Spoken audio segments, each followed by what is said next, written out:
It doesn't begin with awe. It begins with recognition. Not the kind that announces itself, but the kind that lingers in sideways glances, pauses in conversation, and a subtle change in how people behave when you're near.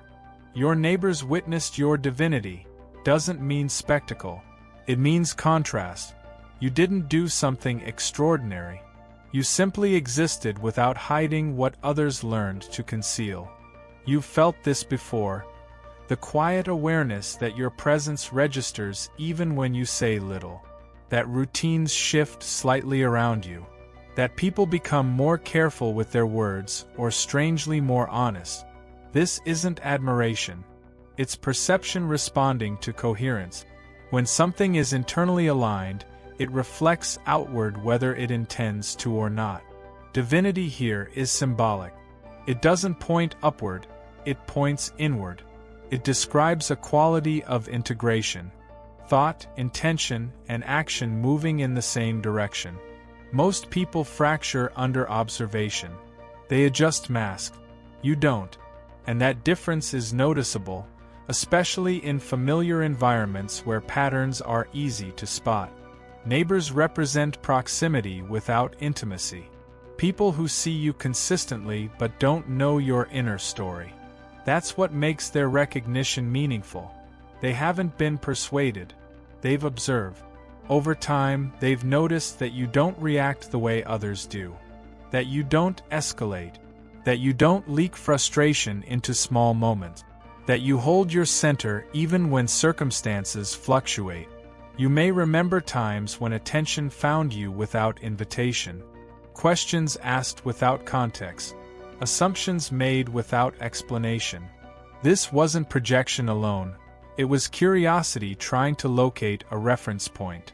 People sense when someone isn't being driven by the same invisible pressures. It unsettles them slightly. It also draws them in. This didn't happen overnight. Consistency made it visible. Day after day of proportionate response. Of choosing restraint over impulse. Of remaining intact when minor chaos invited participation. Over time, this creates a quiet contrast. And contrast is how recognition begins. Long before language catches up. You might feel uneasy with the word witnessed. It suggests exposure. But what was seen wasn't performance. It was absence of distortion. You weren't trying to be anything. You weren't signaling. You weren't claiming authority. You were simply present without fragmentation. And that presence carries weight, especially in shared spaces where patterns repeat. This is why recognition feels indirect. No one confronts you with it. It appears as changed behavior, as deference without explanation, as a subtle recalibration of boundaries. People adjust themselves when something steady enters their field. Not out of fear, but out of instinct. The story doesn't move toward public revelation. It moves toward understanding why quiet visibility matters, why being seen without effort carries more influence than display ever could, and why this kind of recognition often arrives from those closest in distance, not depth.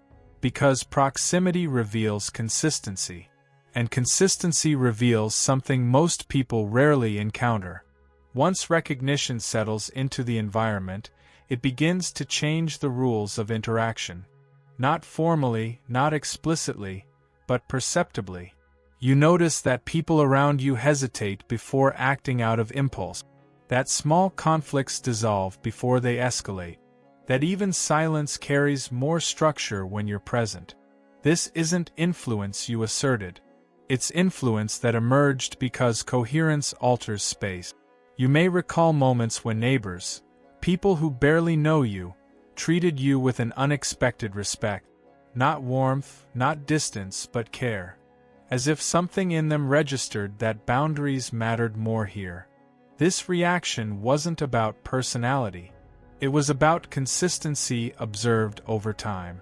You became a fixed point in a fluctuating environment, and fixed points stabilize motion. Divinity, in this context, isn't purity or perfection. It's alignment under observation. Most people perform unconsciously when they know they're seen. You didn't. Your behavior didn't sharpen or soften depending on who was watching. That reliability is rare. And rarity draws attention without asking for it. You may notice how this made others more self-aware around you. They corrected themselves mid-sentence. They reconsidered complaints. They paused before reacting. This wasn't because you judged them. It was because your presence removed the excuse to be unregulated. When someone stands steady, instability becomes obvious, not condemned, just visible. This visibility can feel uncomfortable at first. You might have wondered whether you were projecting something unintentionally. But what you projected was absence. Absence of chaos, absence of excess, absence of pretense. That absence created space, and space invites awareness. People became aware of themselves in your proximity, and that awareness is often mistaken for being seen. Neighbors notice patterns because they share time, not intimacy. They see how you handle repetition, how you respond on ordinary days, how you move through inconvenience without dramatizing it. This long exposure reveals truth more accurately than closeness ever could. It's easy to perform briefly. It's difficult to remain aligned consistently. You might feel a subtle responsibility emerge here. Not obligation, but awareness.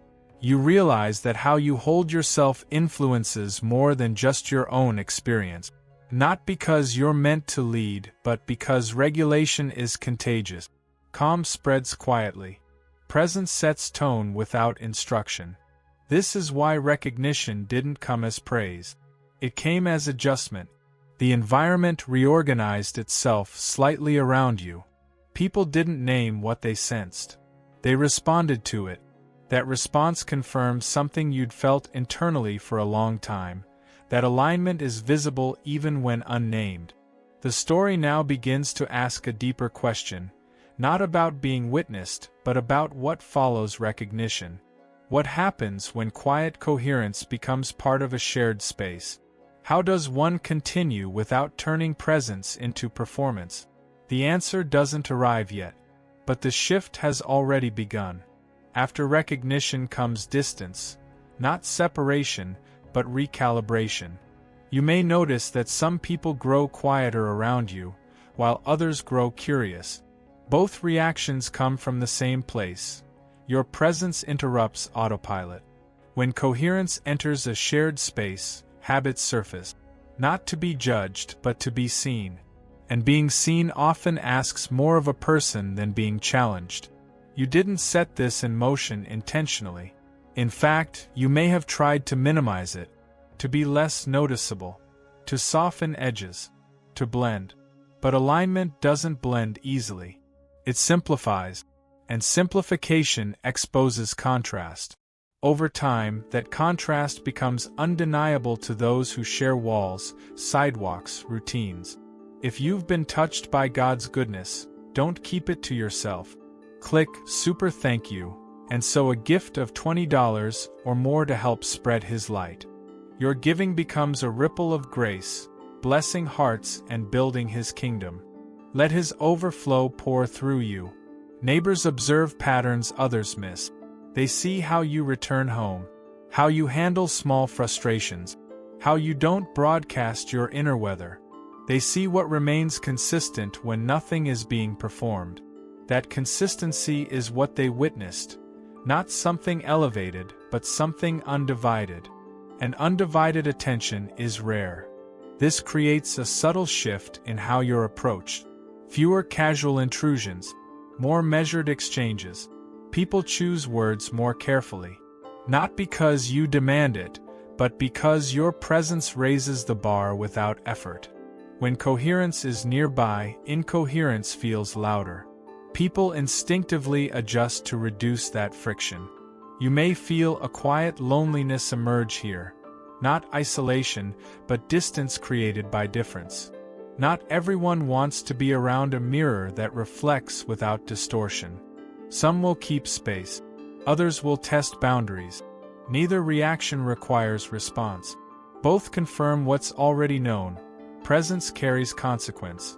Divinity, again, is symbolic. It refers to wholeness under pressure. The ability to remain intact without dominating space. To hold silence without withdrawing. To be firm without becoming rigid. These qualities aren't taught. They're formed. And once formed, they're visible, even to those who don't have language for them. You might reflect on how this changes your own awareness. You become more careful not to turn steadiness into expectation. You don't want to become a reference point others lean on without responsibility.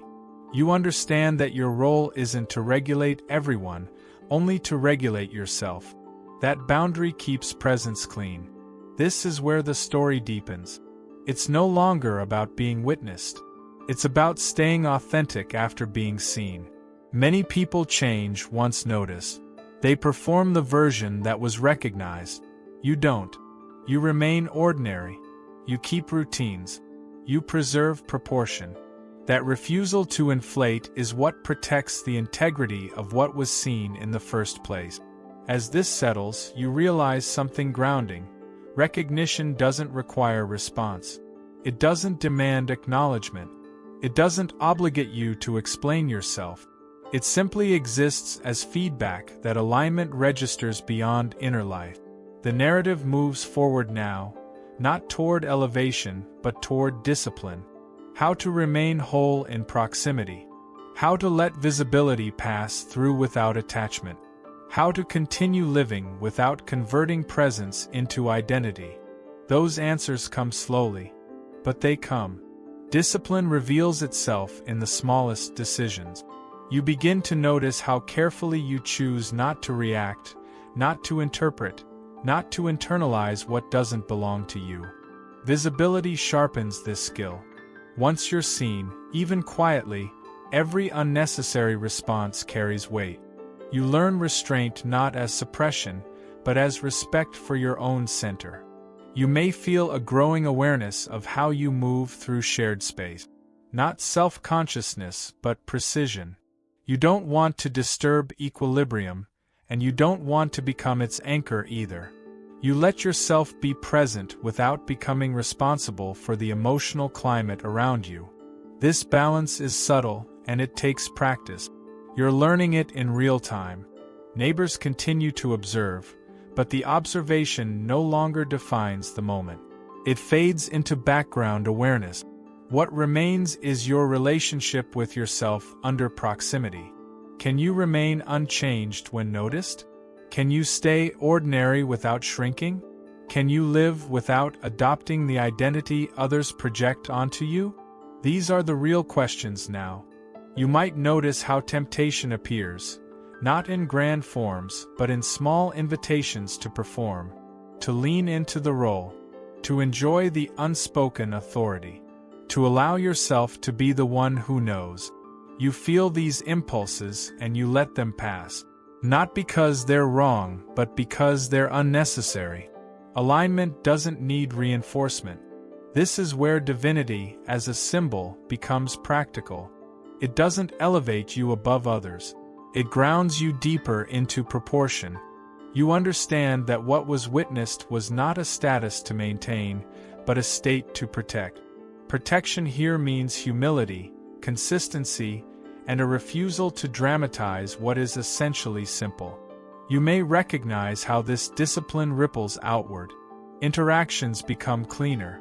Expectations reset naturally.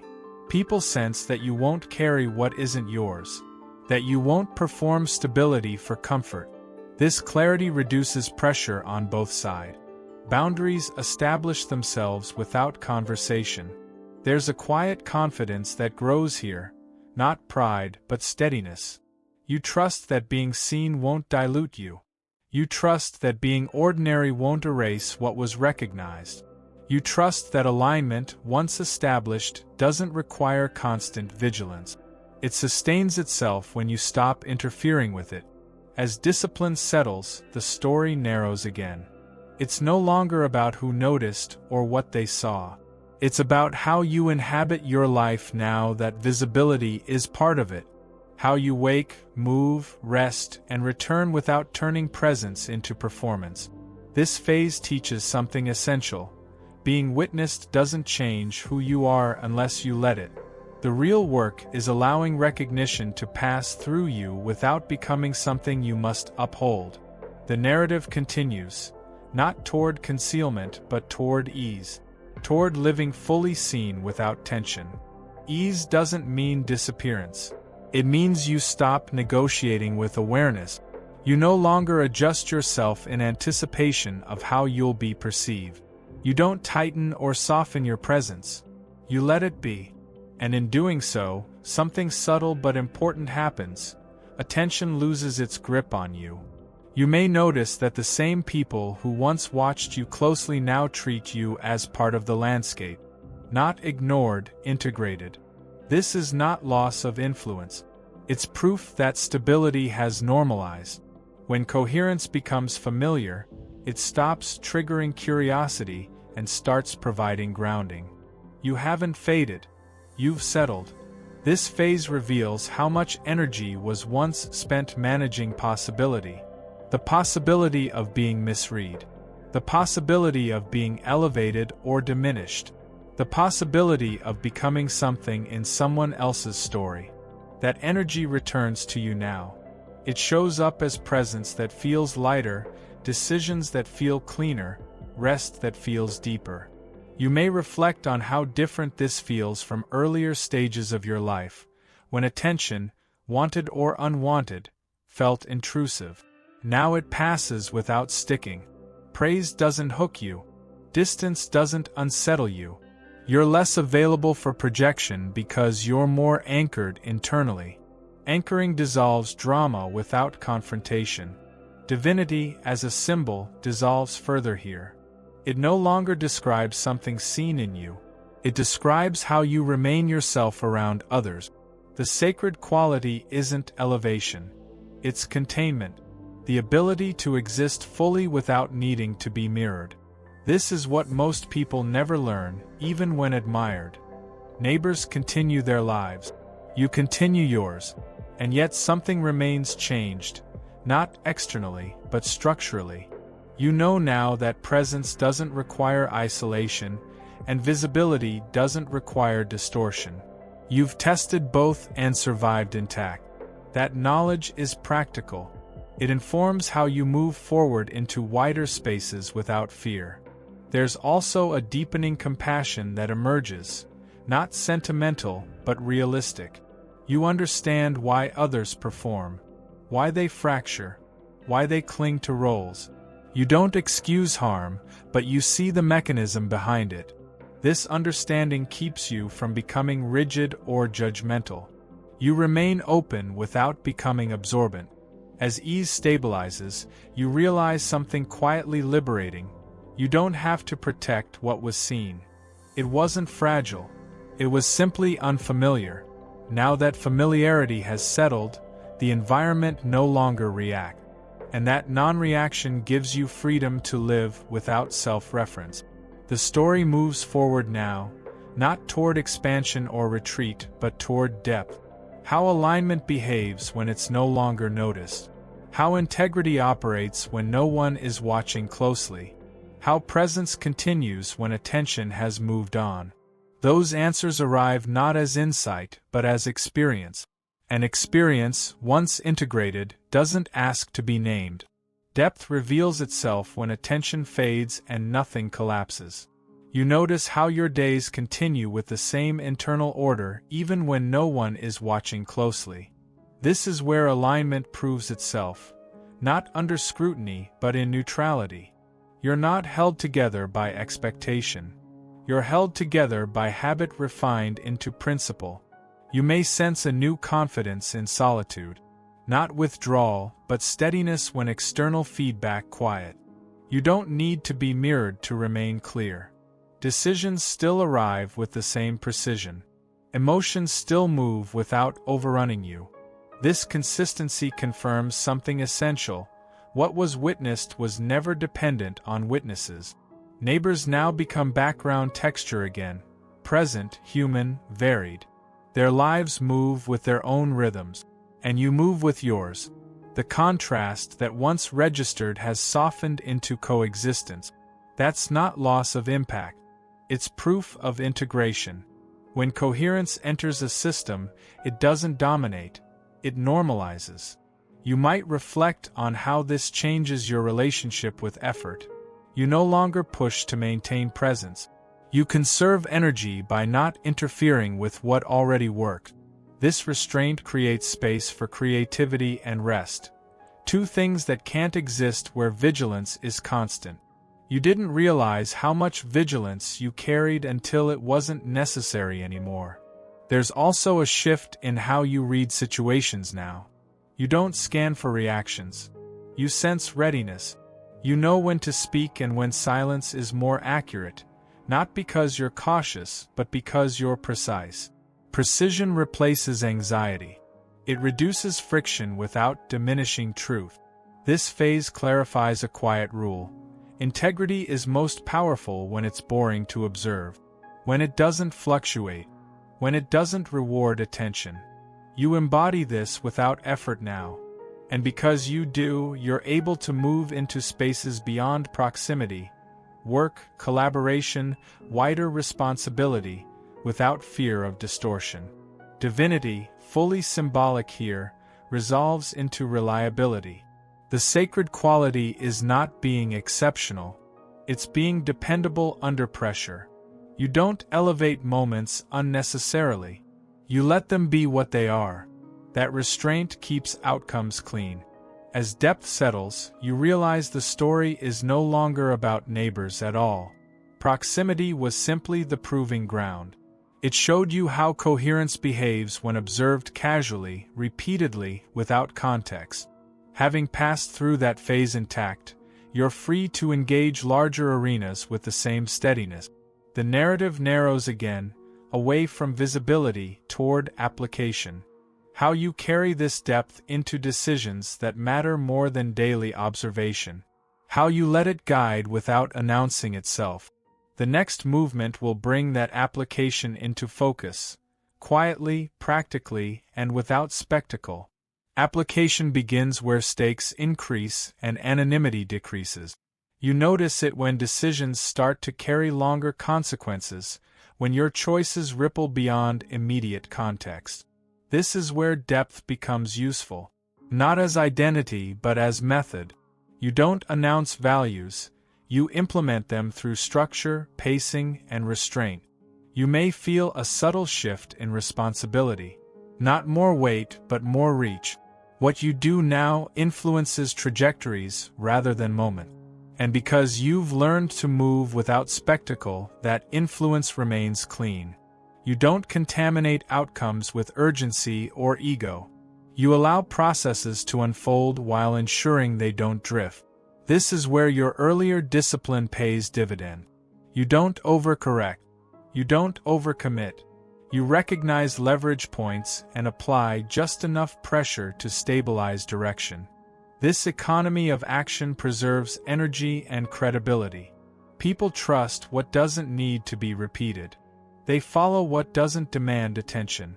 You might notice how your communication has refined. Fewer words, better timing. You wait until clarity can land without resistance. When you speak, it's because it matters, not because silence feels uncomfortable. This precision prevents misunderstanding and reduces friction before it starts. It also makes your presence easier to work with across complex environments. The memory of being observed fades further here.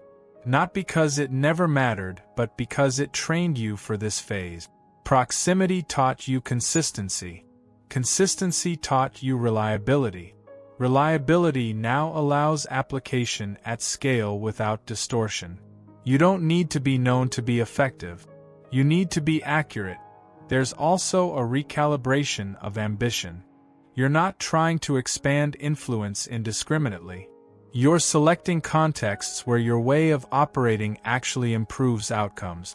This selectivity isn't elitism. It's stewardship. You understand that alignment is finite and misuse erodes it. So you place yourself where it can endure. You may feel a calm confidence when uncertainty appears. Not because you have answers, but because you know how to proceed without them. You gather information. You test assumptions. You move incrementally.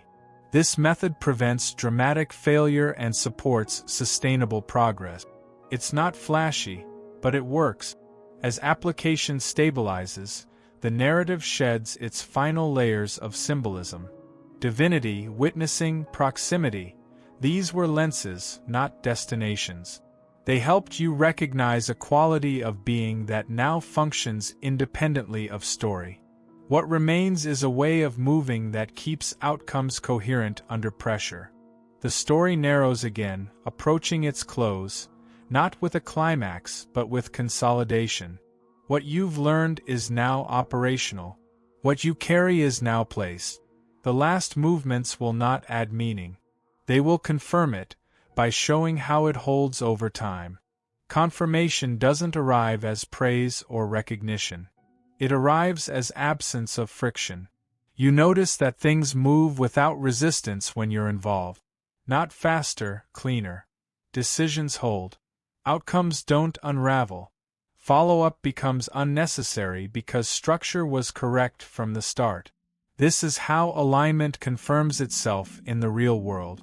You may sense how little explanation your actions require now. People don't ask why as often. They accept direction because it feels grounded, not authoritative, considered. Your calm has become a reference point, not because you claimed it, but because it endured repetition. Over time, endurance becomes credibility. This phase reveals something important. The reason your neighbors' witnessing mattered wasn't because they understood what they saw, but because nothing collapsed under observation. Your coherence survived routine, proximity, boredom, and familiarity. That's the hardest environment to remain intact in. If something holds there, it holds almost anywhere. You might reflect on how this steadiness now transfers across contexts. New spaces don't require reinvention.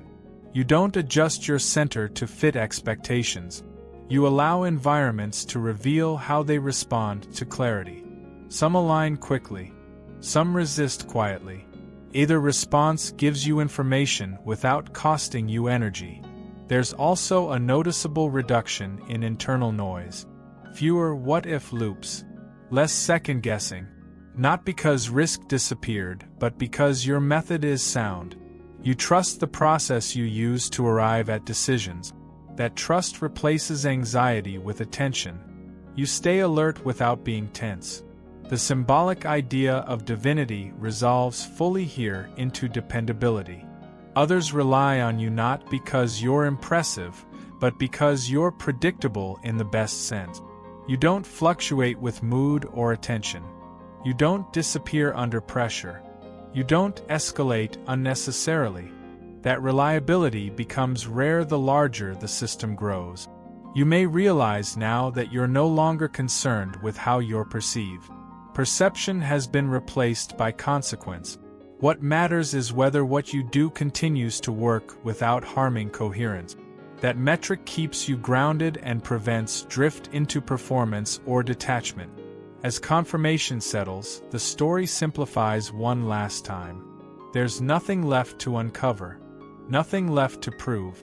What began as quiet observation has become lived consistency. And lived consistency doesn't need narrative reinforcement. It holds on its own. One final movement remains. Not to elevate, but to release the story entirely. To let it close without attachment, so what it described can continue freely in your life. Release feels different from ending. There's no sense of conclusion, no emotional punctuation. The story loosens its grip naturally, the way scaffolding is removed once a structure can stand on its own. You don't lose anything when it fades. What mattered has already settled into how you live. You understand now that being witnessed never required response. It required continuation. The neighbors saw what held under repetition, not what performed under attention. And because it held, it no longer needs to be noticed. Stability doesn't ask to be remembered. It proves itself by remaining intact when the spotlight moves on. This is where freedom becomes practical. You don't carry the weight of being seen anymore. You don't guard against it and you don't seek it. You move with the same internal order whether anyone is watching or not. That consistency returns your energy to you. It simplifies days. It sharpens choices. It makes rest possible without collapse. Divinity as a symbol dissolves completely here. What remains is presence without agenda. Thought, intention, and action aligned enough to function quietly. You don't need language for it now. Language helped you arrive here. Living is what keeps it real. You may notice a subtle joy in ordinary moments. Not excitement, fit. Things sit where they belong. You do what needs to be done without negotiating your identity into it. You speak when clarity is useful and stay silent when it's not. This rhythm doesn't feel imposed. It feels earned. The past no longer pulls you into explanation. The future doesn't demand rehearsal. You're available to what's in front of you without losing shape. That availability is the real outcome of the story. Not elevation. Not recognition. Capacity. If someone were to witness you now, they wouldn't see anything remarkable. And that's the point. What once registered as contrast has integrated into function. You're not carrying a role.